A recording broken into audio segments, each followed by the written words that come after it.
Good morning, fathers of daughters. This is Ephraim Martin, and welcome to another live stream. Yes, sir. Yes, sir. Welcome to Girl Dad YouTube channel, where you get your up-to-date information about fathers of daughters.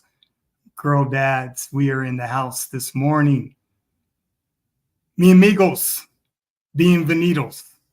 Aquí, hoy. Gracias. Okay, fathers, I welcome you back to Grow Dad YouTube channel. And what we do here is we provide information, educational information through instruction to help fathers understand our sense of urgency that we must have with our baby girls in order to build long-term sustainable relationships with our daughters. I'm a Grow Dad of 4 adult daughters, 36, 30, 26, and 24. So fathers, I'm here, and all fathers are welcome, regardless of your ethnic group, background, and or culture. I welcome you all because one of my goals is to help fathers build those sustainable relationships with their daughters. Okay? That's one of my goals, fathers. Okay, fathers, so today what we're going to be talking about is a little bit different. It's about estranged adult children. And for those fathers that have older children like myself, you know, my oldest daughter's 36, and I got a 30, 26, and 24. Have an amazing relationship with all my baby girls because I was a part of their life, birth to 18 years of age. And I never did anything in their life, never brought any trauma to their lives, never brought any foolishness and nonsense to their lives, never brought any hardships to my baby girls' lives. And I have an amazing relationship. So I'm not isolated from my daughters. I see my daughters as often as I can. I speak with my daughters all the time. I have 3 that live in Colorado, and I have my oldest. She's a nurse and college professor. She lives in Texas. So I get to hang out with my 3 older, my 30, 26, and 24-year-old here. And I see my my oldest when I can, normally twice a year. And I speak with her on a bi-weekly basis, weekly basis, depending on what her schedule is, because she's a busy woman. But I love my girls. My girls are amazing women. I did well. I was blessed by the grace of God to be able to be in these young ladies' lives and show them what a good man is, that there are good men that are available for husbands because their father is a good man. He's a good human being, and he was great to them. So when we're talking about estranged adult children, what am I talking about, fathers of daughters? Estranged adult children, normally when an adult child is estranged from their parents, they cut them off for whatever reason. And it mostly happens to fathers versus mothers from my research. I have 3 excellent videos that I'm going to share today. 2 are research-based from psychologists. And then I went on over to TikTok, where there's a wealth of information that you can share if you're prepared to do the research. And I came across and made my own video from TikTok showing how some of these women are feeling as adult children and why they cut their parents off and why they're no longer dealing specifically with their fathers. They have childhood issues. They have childhood trauma. So I didn't really know too much about estranged adult children until a couple years ago. I really didn't. I didn't have an idea. I didn't know that there's a lot of adult children that don't have contact with their parents. Never knew, honestly. So, you know, when I found that out a couple years ago, you know, I paid attention, and none of my circle of friends that I grew up with that are still with us, that are living, that I went to high school with, have bad relationships with their children that I'm aware of. And so the research that I've done and continue to do on estranged adult children is mostly happening with millennials and Gen Z. Now, it does happen with Gen X parents like myself, but like I said, I'm only seeing from the research that I do on social media platforms where people come and share their information, their private information. So it's very unique. It's very interesting to me because I don't understand it. I can't imagine not having a relationship with my daughters because I've never done anything foul in their life. You know, I don't bother my girls. They're adult women. They're living their best lives. They're all professionals doing their thing. They're compassionate, empathetic women, great women. So, you know, I'm just happy to see them. My daughters know my role in their life at this stage is I want all my daughters to be married so I can have grandbabies. If that's in the picture, you know, that's what I want to see happen. And you know, my daughters know live your best lives. I don't get in their business. Never have, never will. I've never controlled my children. I've never, you know, told my daughters what to do. I've always led my daughters. And you know, like I tell them today, specifically, I'll be 60 years old next year in 2025. So my role as their father is to embrace them and not embarrass them. You know what I'm saying? When I see a lot of this stuff on social media with these adult parents and their kids putting them on blast, man, it's shameful.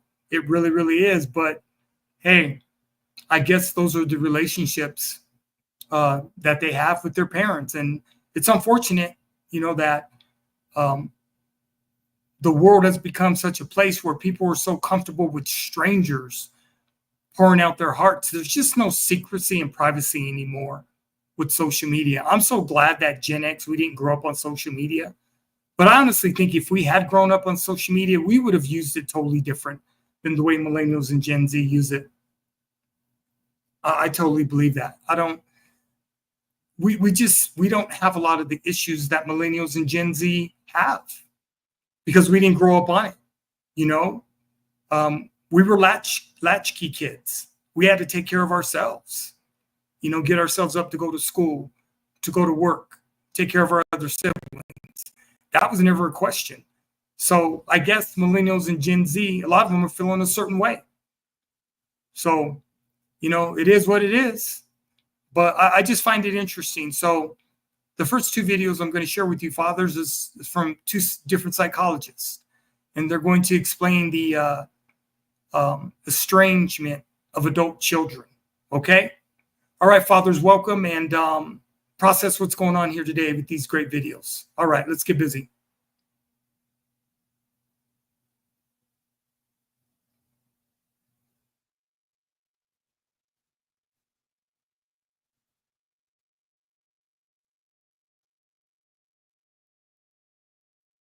For the adult child, there's a lot of upside to being estranged.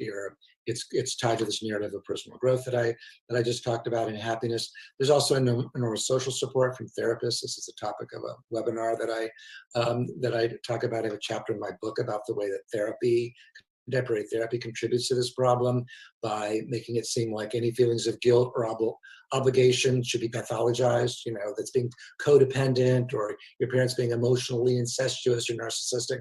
All these things that, you know, in prior generations were considered good involved parenting have now become pathologized. And so for the adult child, there's a lot of upside and a lot of social support. There's always been estrangements. The idea of cutting off a parent as emblematic of a kind of existential courage is certainly new. You know, whereas before it wouldn't have been considered in that camp. Whereas for the parent, so there's all these upsides for the adult child. For the parent, there's no upside to it. It's all shame. It's all loss. It's all grief.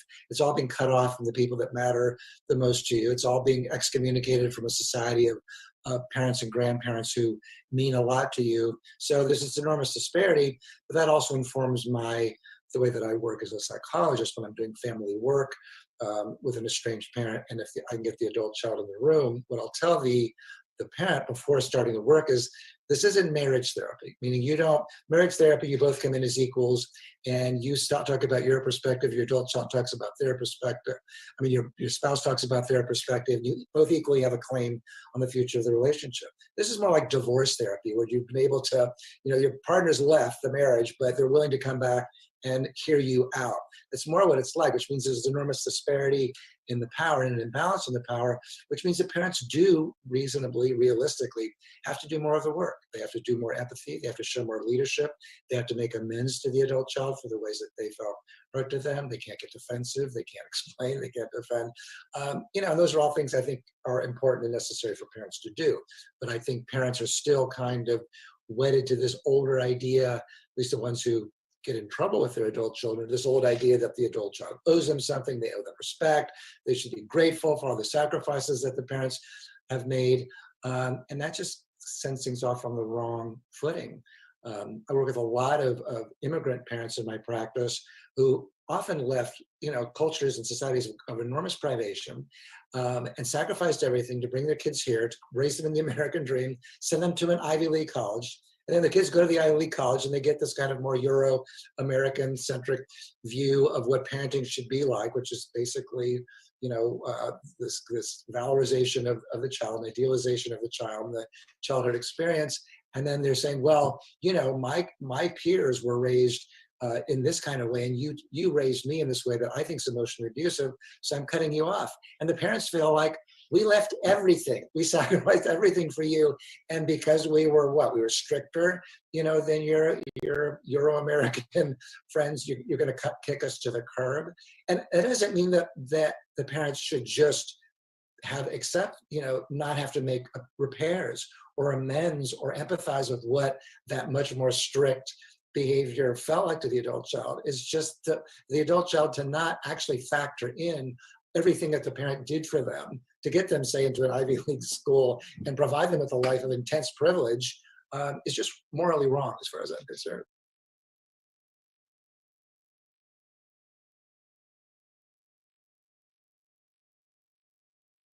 Now for the Big Mama developmental milestones, also called stages of development.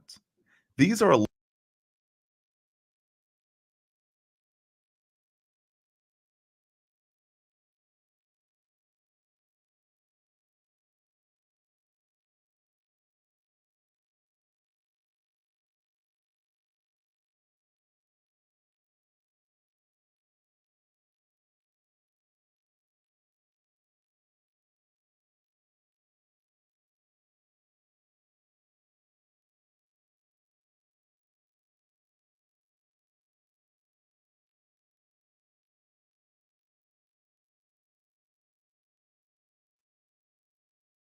Family estrangement is being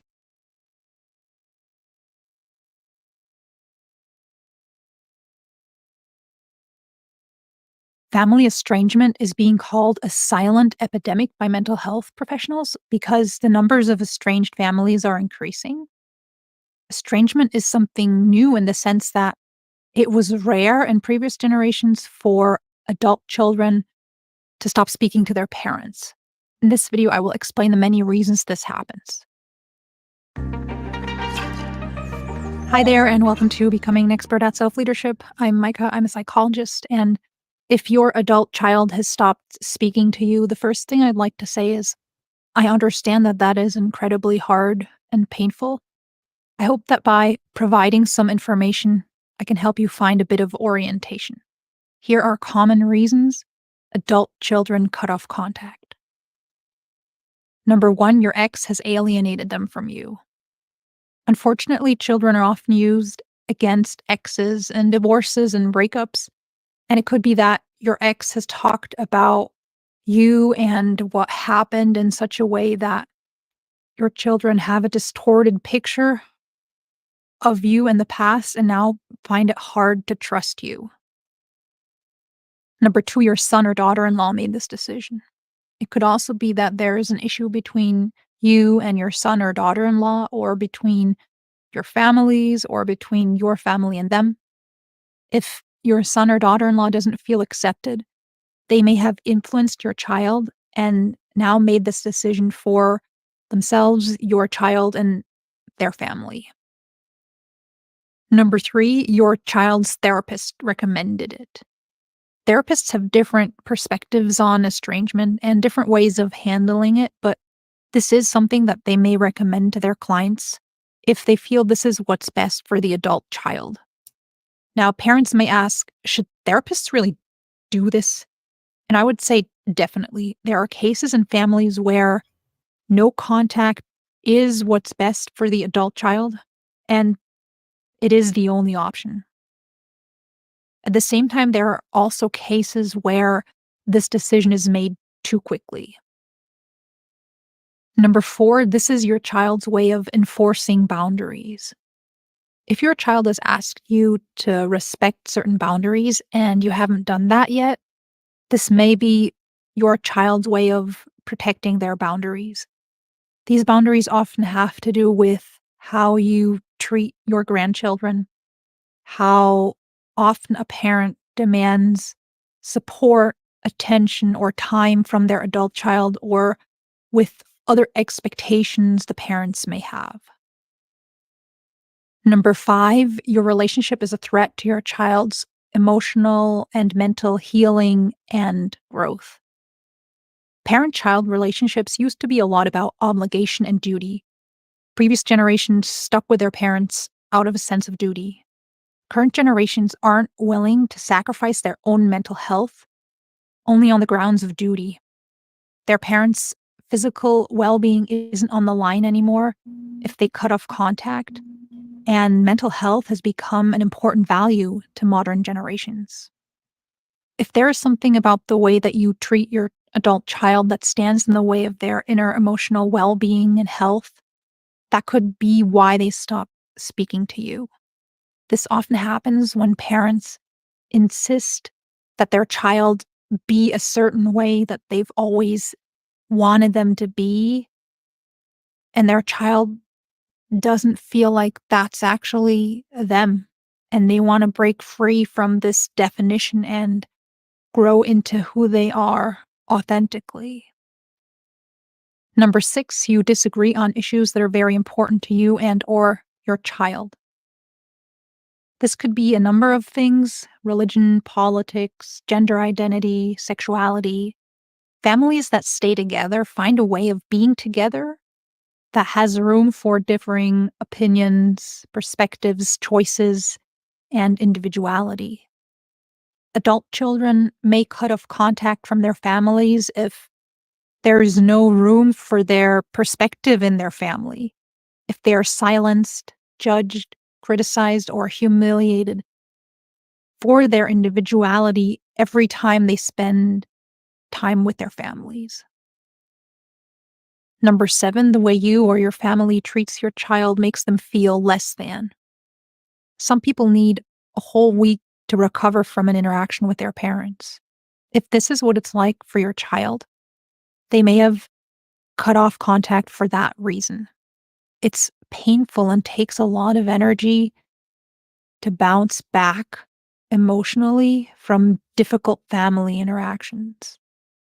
Your child may have decided that they're no longer willing to invest this energy. Number 8, you haven't been willing to be accountable for what happened in your child's childhood. Your child may have tried to talk to you about what happened in their childhood, and you may have changed topics, blamed them, or only defended yourself. To your child, staying in contact feels like they're silently agreeing with what happened in the past.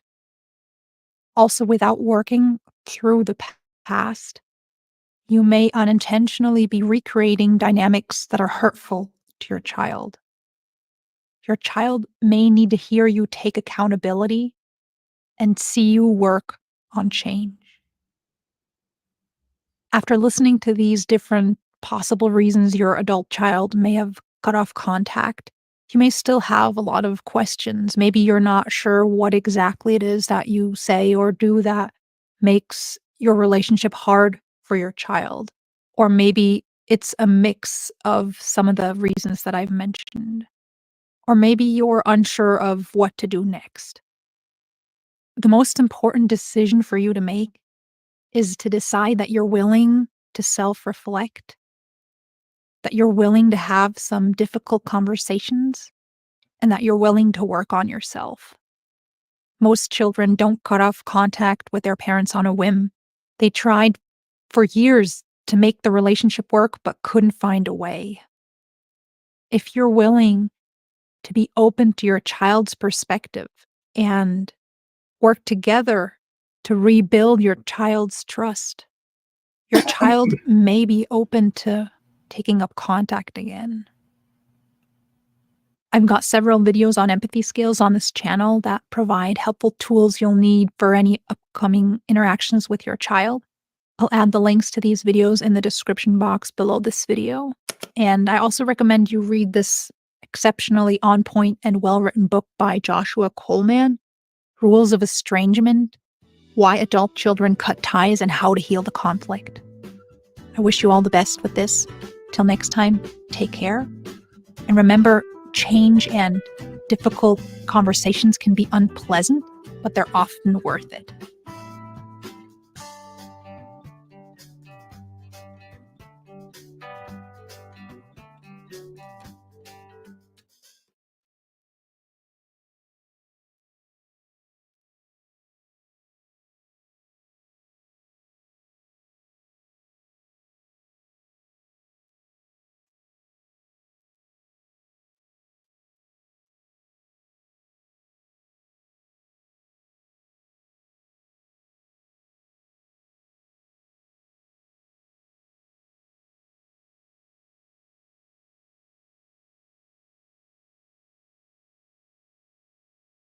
Okay, fathers, give me a second here. I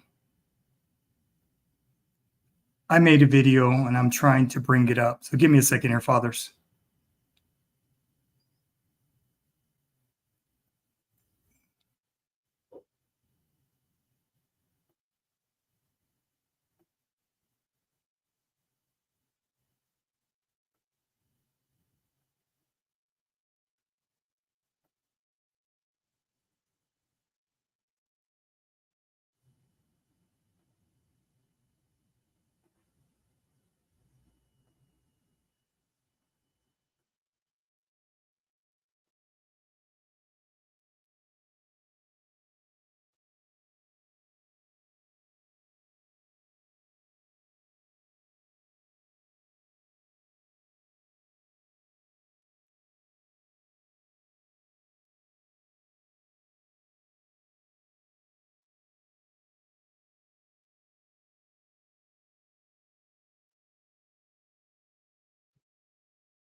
Okay, fathers, I got the video. I had to maneuver some of this technology, our good old technology here.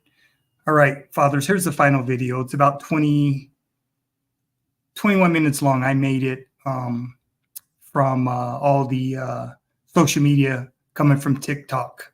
These are adult daughters.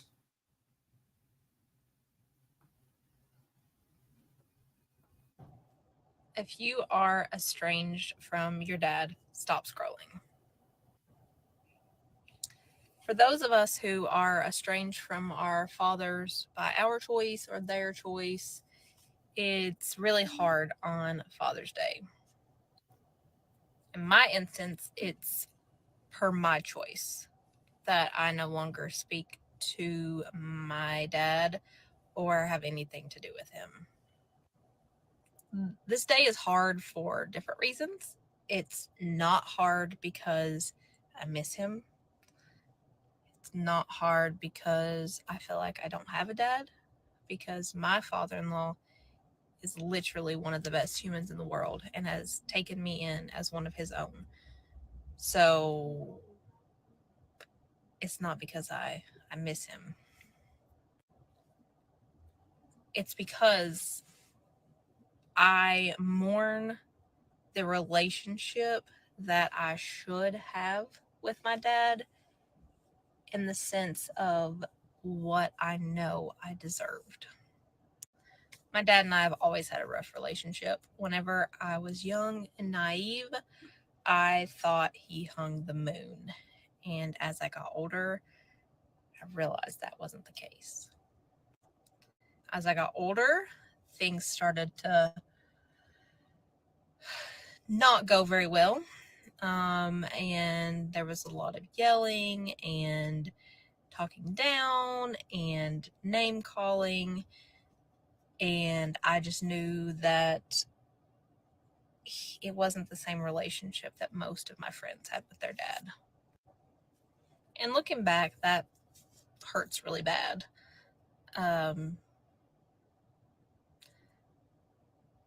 Just because now that I'm a parent myself, I can't understand how someone can choose to be that way and how someone can be so selfish. Because I know my dad will never be able to love anyone as much as he loves himself. So I would always feel like, what is wrong with me? Why am I not lovable? Why am I not good enough for him to want to put me first and my siblings? And as I've gotten older, I realized there is nothing that I can do to change any of it. I was a straight A student, graduated with over a 4.0, was in every club coming and going. I tried to be the perfect child, minus the back talking, because I've always been opinionated. And nothing I ever done was good enough, unless it made him look good. Then he wanted to brag on me. So I was always trying to find something that he would deem his level worthy of praise or worthy of, I don't even know. And that's why I came to the point that there is nothing that I can do. I can never do anything to force him to not be a selfish human. And I know somebody will probably see this that is friends with him or his wife, and they're going to send it to him, and then he's going to, oh, I can't believe she done me that way. But we don't want to have conversations about how you treated me as a child. How now as an adult, I still struggle with feelings of never being good enough. Feelings that if I'm not a perfectionist, then nothing is ever good. Or wondering why I can't have a relationship with my dad the way that my friends or that my husband and sister-in-law have. Or realizing that I was cheated out of a positive relationship from my father. And girls do need a good relationship with their father. And I was cheated out of that. Or the fact that now that I have kids, you still haven't changed. And that right there was my ultimate breaking point. There are many times in my life as I got older that I cut off communication with my dad. And then I would always go back and try to work on things again, because it's always me trying to work on things. And then once I became a mother and realized that my kids are now being subjected to the same things, I put my foot down. I will not allow them. I will not allow them to have a grandpa who comes in whenever he wants and then disappears for forever. Because that's what happened. If I wanted to see my dad, even as a teenager, I would have to drive to Ohio to see him when I lived in Kentucky and he was in Ohio.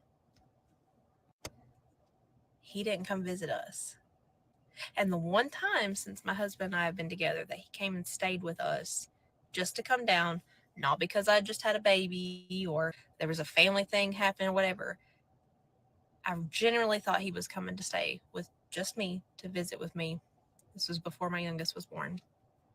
No, he brought my brother and sister to my house and then proceeded to leave because he had made plans with a woman while he was in. So, yes, Father's Day is a very hard day, but it's not because I miss him. It's not because I'm sad. It's because I mourn for my younger self. I mourn what she deserved. Because now my 30s has been my road to getting better mentally, physically, spiritually. It's like I'm on a path of finding myself and what makes me happy. And in that journey, I realized that the relationship with him was not helping me. I literally use the phrase, if someone or if a relationship does not add anything positive to my life, but only causes me stress, anxiety, and just negative feelings, it has no place in my life. As a Christian, yes, I forgave him. So that's why I'm not angry anymore. But I still mourn for the child that is still inside of me. And that's hard. But I am so very thankful that I'm on this journey and I'm healing because I know I deserve it. I know the child version of me deserved it. And she did not deserve anything that happened to her. And until people want to start taking accountability for that, there's no place in my life. No place. I am going to go live tonight. I'm going to try around 6:30, and this is going to be a live for at 6:30 Eastern Standard Time. This is going to be a live for all of the girls and women who are estranged from their dads. A place for us to come together, realize that we're not alone, and get some encouragement. So if you want to join me at 6:30 Eastern Standard Time, I will be going live. And for all of the other girls and women in the same position as me, you are worthy, you are lovable, you do not have to try to be perfect, and there is nothing you can do to change people if they don't want to accept their actions. So try not to hold on to things and try to start healing, because trust me, it is very freeing. It wasn't easy for me, and I remember I was laying in the studio. It was late. I was staying there. I was laying on the couch watching something or other on the screen after finishing the session, and the feeling of loneliness just came over me so hard, and I was like, I've got everything that I wanted when I was younger, but man, this is lonely. And it felt so empty. And I had money in my bank account, and I decided, I was like, okay, that's it. I'm just going to buy enough drink to do the job, and I'm out. And then I remember I ended up passing out, and the next day I woke up and you came to my mind first. And I was like, no, that was the light switch moment where I was like, no, I need to do something about this, because what I realized in that moment is a big part of stuff that I struggled with was down to my relationship with my dad. If I had taken that way out, which I wouldn't say is the easy way out, because It's definitely there's nothing not easy about feeling like that. No, Like, not at there's all. nothing easy about making a decision that this life is done and I'm gonna, exit stage left. But then I knew all I was gonna be doing then is passing all of my shit onto you and saying, yeah, go for it. Like, I couldn't do it, but you can. You go ahead. You give it a shot. Like, out of nowhere, I remembered I'm a dad. Like, and that really did save me. So I just wanted to make a quick video on some of the content that I've been making lately. And sometimes when I go through the comments and when I approve them and then disapprove some, they're usually the people that like to dig in and make us feel really upset about being estranged. And they make it all about how it's our fault. It's our fault. See, the thing that we don't understand as estranged parents is that this is all new to us. Like, I knew my generations and generations and generations because we learned to forgive each other. So the question I was asked on one of the comments is, they are your children. Your answer is in your question. They are your children. We know this and we totally understand it. And that's something that we can't believe, is the fact that they don't want anything to do with us. Some kids have come from really horrible backgrounds, some people not so, and some people just didn't know how to love. Not know how to love, show love. Because I was sexually abused as a child, and as much my love language to my children was to buy them everything. But now I'm nurturing the behavior, the spoiled behaviors from them to now. And the second part of the question was, how can you be okay and not hurt and miss them? We totally miss them. Just because we're removing ourselves from something that's really affecting us and our mental health, it doesn't mean we don't love them. It means that we've come to a point in our life where we go, okay, I have to be healthy, I have to be happy. And if it's without them, you didn't give us a choice. We had to learn to be without you. And so from them, we still have to work, we still have to function. And that's the ability of a mature adult that has learnt to grieve and has learnt to be okay with having to be alone. I am 35 years old, and I will definitely say that I've known my dad my entire life. But there are other things that I feel like make a man or somebody's dad a deadbeat versus just never showing up. I was a really big daddy's girl. Now, as time goes by, as we grow up and we start understanding a little bit more about life, we kind of get a chance to pay attention to our parents, especially our mothers, and see what type of role they take on. And then a little bit later, we realize our mother prioritized the role as being a mom a lot more than our fathers prioritized being a dad. My mom would always go to work, but my dad would sit home. And of course, so his job would be to watch us. The very first things that I remember in my childhood is my dad, when my brother was a brand new baby, he would sit downstairs and play video games all day long, the entire time my mom was gone. What he will also do is allow my newborn brother to just cry to the very top of his lungs. And he would not even think about, walking upstairs to get him. So that resulted in eventually my mom getting rid of my dad. She did not play that shit whatsoever. My mom felt like if she was going to get up and go to work, the least he could do is be watching the kids and not allowing her newborn ass baby to be sitting up screaming at the top of his lungs crying. But when I was that young, it hurt me a lot because, like I said, I was a really big daddy's girl. So that hurt me to my core. It ripped me apart. It ripped me apart. As time went by, I ended up, getting used to it.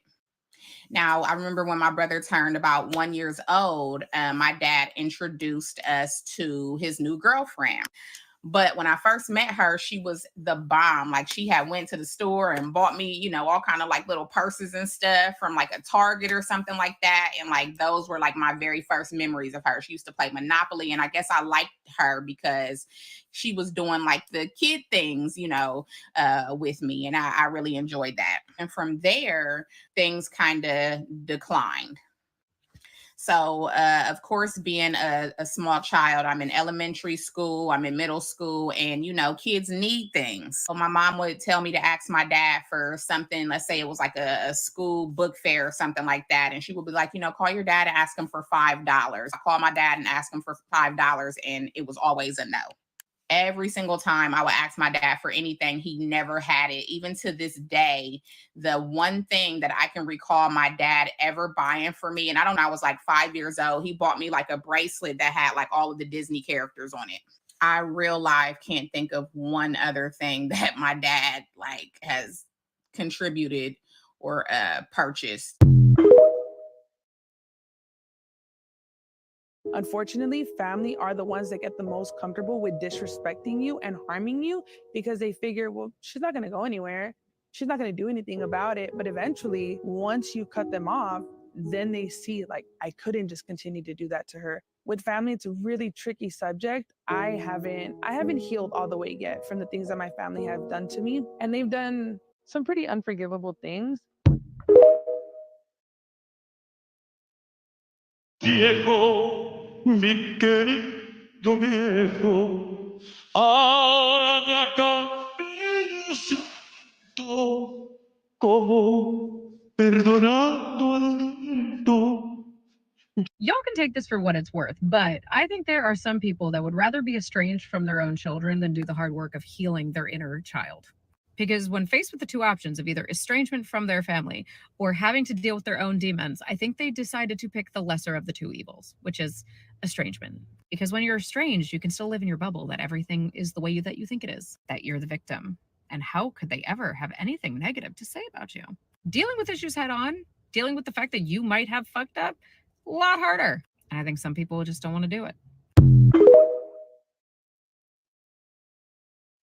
I'm 56 years old, and I've seen my dad one time since I was 22 years old. He's still alive.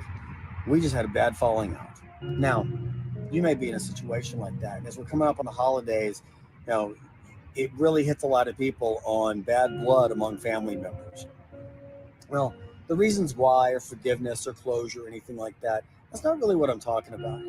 But I am thinking about going to see him. He's in his 80s, and he's dying. And I thought, I need to go see him. And whether it's to make things right, what do I hope to occur? What do I expect? Do I expect him to say, I'm sorry I did you and your mom wrong. I apologize. I see the error of my ways. Well, maybe. But what good's it going to do? It's not going to change anything. What I realized, and why I want to do that, is I realize that he's just human. That, look, he didn't abuse me. He didn't beat me. There was nothing like that. He did some shitty things. But I reached out to him on this Father's Day, and I said, you know what you did, what happened isn't right. But as I'm a grown man now, raising kids in my middle age, and I realize, hey, you know what? Life's hard, and you probably did the best with what you had, and that's it. You probably didn't intentionally mean to do a lot of things, but that's just it. I think a lot of us probably, if we really step back, we can either hang on to the bitterness, or we can look at our parents and go, they fucked up some, but they didn't know what they were doing either. And it wasn't until I realized that there's a lot that I do that we're all flying blind on this thing. We're all adults flying blind on how to raise kids, how to be a husband or a wife or a spouse, or go through things. Am I right? Nah. But I do hold a little space and grace for him now. That's it. Something to think about. That's the grown-ass advanced adulting stuff. Okay. If you're interested in doing more of that with me, follow me and reach out. If he ignores the needs, the concerns, the feelings of his own children, he is not a good father. And he's not going to be a good man either. You understand me? He is not a good father. I don't care how many vacations he takes your kids on. I don't care how many birthday parties he attends with your kids. I don't care how many times he plays with your kids outside. I don't care if he's coaching your kids' soccer team. I don't care if he's coaching your kids' football team. I don't care if he is buying the kids everything they need. I don't care if he plays with the kids. If he is ignoring their feelings, their needs, and concerns, he's just a performative dad. It's all for show. Okay? If he can't value himself, how could he value his children who came from him?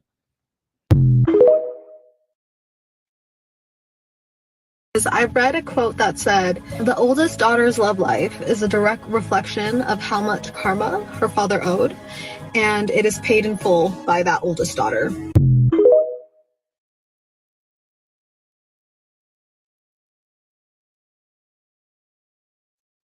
Okay, fathers, what are your thoughts on those videos? Interesting. Very, very interesting. This was an interesting live stream for me. research part of it, because I looked at a lot of videos, particularly from psychologists, and just trying to get a feel for get a better understanding of this estranged adult child situation, because for me, it just doesn't make any sense. So just wanted to share that with you, fathers, and hopefully I was able to bring something to you today. And for the fathers that have baby girls that are Gen Alpha, this could be an eye opener for you to look at things holistically. That's I think one of the things I walk away with when I look at my adult daughters is the holistic approach that I took. My body, mind, spirit, and soul. Mind, body, spirit, and soul is the approach I took to how raising my daughters, my 4 adult daughters. And, I looked through a totally different lens because I was a professional in the criminal justice system for 20 years. And then I also worked in K-12 education for 10 years. So I had 30 years of experience, professional experience of working with children from all socioeconomic backgrounds and their parents from all socioeconomic backgrounds and cultures. So, being a state juvenile probation officer and also dean of students and just working with thousands of children, I took a totally different approach holistically with my daughters because I had to. So, body, mind, spirit, soul, that's how I raised my daughters. And it worked out okay. It really did. So just want to share that with you, fathers. And hopefully I was able to bring something to you. Hope you have a further understanding. And, I just pray that children and parents get it together and work it out. But hey, I do understand there are some situations where a lot of children are feeling a certain way and they don't feel they can work it out with their parents because their parents don't want to take ownership or acknowledgement of anything. So I got to respect that. And I'll leave it at that. Okay, fathers, another live stream. And appreciate you. Kiss them babies, love them babies. Hug them. Show them that you love them. Tell them that you love them. Bring that protection and safety always to our children, to our baby girls. Okay, fathers. All right, I live stream once a week. And this was another good one. I appreciate you. And you know the routine, fathers. You definitely know the routine with Grow That YouTube channel. I'm out. Mis amigos. Hasta la próxima semana. Paz. Adios. Okay, fathers, until next week's live stream. This is Ephraim B. Martin. Peace.